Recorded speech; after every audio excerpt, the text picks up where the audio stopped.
प्रयागराज में धूमनगंज के सुलेम सराय इलाके में लगी एक होर्डिंग ने सियासी हलकों में हलचल मचा दी है। दधिकांदो मेले को लेकर लगाए गए इस होर्डिंग का रंग नीला है और इसमें संविधान निर्माता बाबा साहेब भीमराव अंबेडकर की तस्वीर भी लगी हुई है। चूंकि ये होर्डिंग समाजवादी पार्टी से निष्कासित विधायक पूजा पाल के नाम से लगाई गई है, इसलिए राजनीतिक गलियारों में इसके कई मायने निकाले जा रहे हैं। दरअसल पूजा पाल की राजनीतिक पृष्ठभूमि देखें तो वह 2007 और 2012 में प्रयागराज पश्चिमी विधानसभा सीट से बसपा की विधायक रह चुकी हैं। इसके बाद उन्होंने 2019 में समाजवादी पार्टी ज्वाइन की और 2022 के विधानसभा चुनाव में कौशाम्बी की चायल सीट से सपा प्रत्याशी के रूप में चुनाव लड़ा। इसी दौरान उनकी सपा नेतृत्व से नजदीकियां कम होती गईं।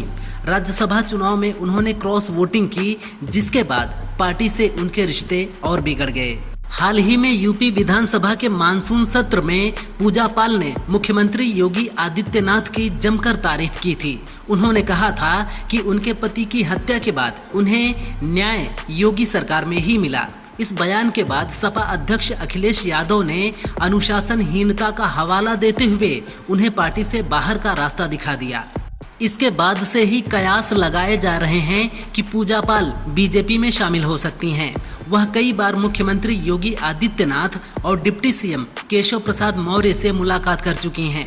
लोकसभा चुनाव के दौरान उन पर बीजेपी प्रत्याशी के पक्ष में अप्रत्यक्ष प्रचार करने के भी आरोप लगे थे।